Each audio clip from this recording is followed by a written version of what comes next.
L'élection sans surprise de Roch Wamitan, élu ce matin à la tête du Congrès. Il a donc fallu attendre le 3e tour de scrutin, comme annoncé, pour que le candidat indépendantiste l'emporte à la majorité relative. Mais cette fois, contrairement à 2011, il n'y a pas eu de désistement dans le camp loyaliste. Sylvain Duchamp, Nathalie Nouzière, Claude Lindor et Michel Bouillet. Monsieur Roch Wamitan est élu président de l'Assemblée territoriale. C'est le sourire aux lèvres que Roch Wamitan retrouve son siège de président du Congrès au 3e tour du scrutin. Le candidat indépendantiste a obtenu toutes les voix de son camp, 23 au total lui offrant la majorité relative. Il devance Simon Louécot du groupe Engagement pour la France avec 17 voix.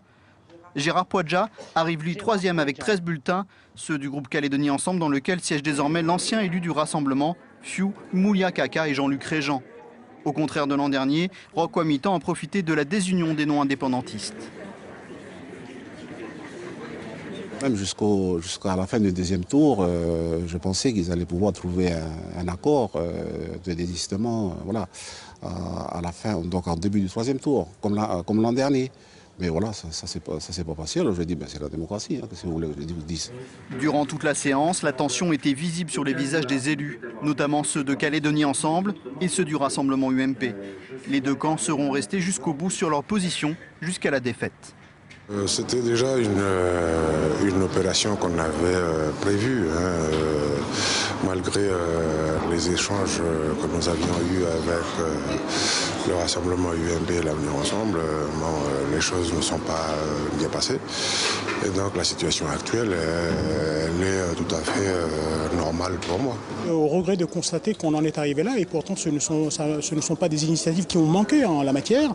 Je vous rappelle que j'ai initié quelque chose il y a 2-3 mois de cela, et encore la semaine dernière, j'ai encore été à l'origine d'une réunion au cours de laquelle je souhaitais que nous discutions de ce renouvellement. Eh bien, certains n'ont pas voulu entendre raison, notamment Calédonie Ensemble. Voilà où on en est aujourd'hui.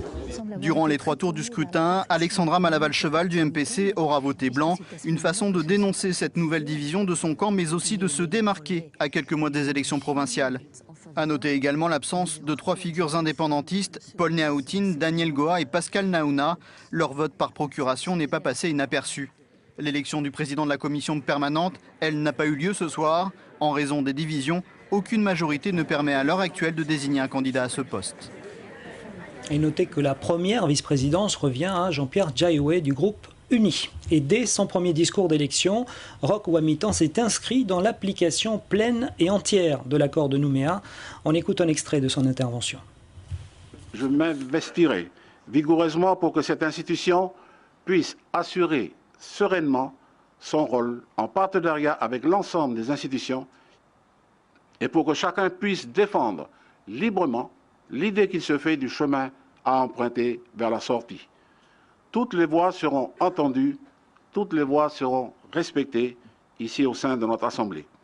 N'oublions pas que notre responsabilité en tant qu'élus est de faire qu'au terme de l'accord et sans préjuger du scrutin et de son issue, la Nouvelle-Calédonie puisse assumer pleinement son destin, de permettre à la Nouvelle-Calédonie d'assumer une émancipation politique si les citoyens de la Nouvelle-Calédonie le décidaient ainsi. C'est de cela que nous, élus, nous sommes comptables. En tant que président, je ne vais pas me substituer à la responsabilité ô combien importante des élus que vous êtes, qui, de par votre travail et par votre force de proposition, doivent contribuer, dans chaque texte voté, à renforcer l'émancipation et la décolonisation de la Nouvelle-Calédonie. L'appréhension de cet objectif conditionne l'application pleine et entière de l'accord de Nouméa. Il donne l'ampleur du défi que nous nous devons de relever honnêtement pour donner un choix réel, un choix libre à celles et ceux qui auront à se prononcer demain sur l'avenir de notre pays. Et cette élection a révélé donc l'incapacité du camp loyaliste à s'unir. La crispation est à son paroxysme, chaque camp rejetant sur l'autre la responsabilité de l'élection d'un indépendantiste. On ne parle plus de fracture ni de divorce, mais de guerre déclarée. Nathalie Rougeau, Michel Bouillet. Les mots sont durs, très durs dans le camp loyaliste, plus que jamais divisée après l'élection de Roch Wamitan à la tête du Congrès. L'impossible dialogue, malgré les appels à l'union, scelle la fin d'une entente républicaine mise à mal depuis février 2011, après la chute du gouvernement Gomez. Chacun se rejette la responsabilité de l'élection d'un indépendantiste pour le groupe Engagement pour une Calédonie dans la France, composé du Rassemblement UMP, de l'Avenir Ensemble, du LMD et de Didier Leroux. Gérard Poadja, qui a totalisé moins de voix que leur candidat Simon Louécotte, aurait dû se désister. Il ne l'a pas fait, d'où cette analyse. Calédonie Ensemble veut nous faire disparaître. Nous sommes à leurs yeux des ennemis. Et c'est la conclusion de ce qui est entrepris depuis 2 ans, c'est ce matin. À tout prix, écarter, tuer tout ce que nous représentons. Accusations, incompréhension, dialogue de sourds. La guerre fratricide se traduit par une guerre des mots.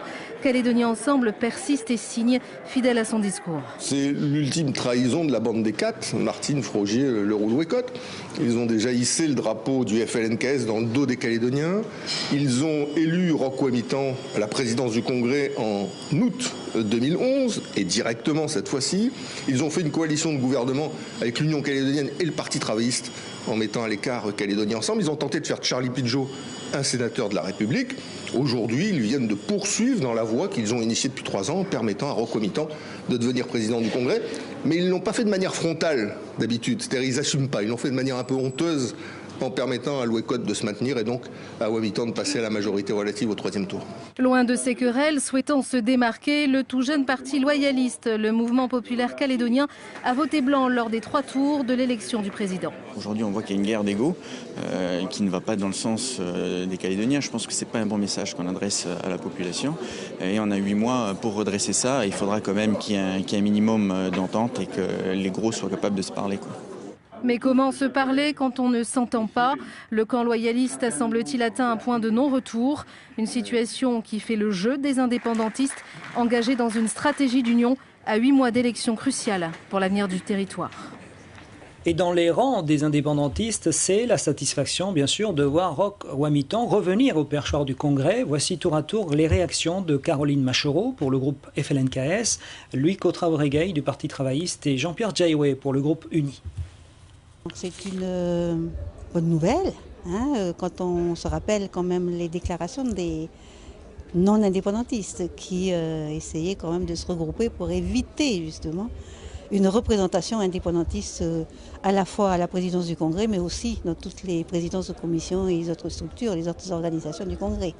Donc voilà, on ne peut que se féliciter de ça et surtout, je le répète, se féliciter de cette unité du FLNKS pour porter de l'ensemble des indépendantistes pour arriver à ce résultat-là. M. Wamitan a déjà montré qu'il était un président impartial et que donc chacun pouvait s'exprimer. Ce n'a pas été le cas durant la présidence de M. Poadja. Calédonie Ensemble a une façon particulière de gérer l'institution. Donc voilà, c'est une bonne chose. Je me place simplement au niveau de la gestion de l'institution. Ensuite, sur un plan plus politique, M. Wamitan donc, a fait le plein des voix indépendantistes. Et donc, c'est un indépendantiste qui est porté à la tête du Congrès, ce qui n'est pas non plus une mauvaise chose dans la mesure où lui-même est signataire de l'accord de Nouméa. Roch a été élu de manière démocratique. Il a prononcé un discours qui, je pense, convient à tout le monde, consensuel.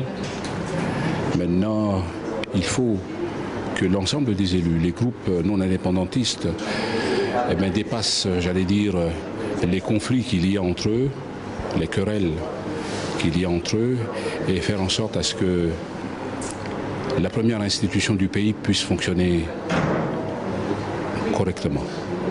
Donc la division à droite, ça vous arrange pas forcément, ça vous inquiète? Oui, ça m'inquiète, parce que nous tous là, et le président l'a rappelé, nous sommes tous liés par l'accord de Nouméa. Alors que faut-il retenir de cette élection prévisible et sans surprise de Roch Wamitan? Eh bien, Charlotte Rich est avec nous, bonsoir. Bonsoir. Alors, quelle analyse peut-on faire, Charlotte?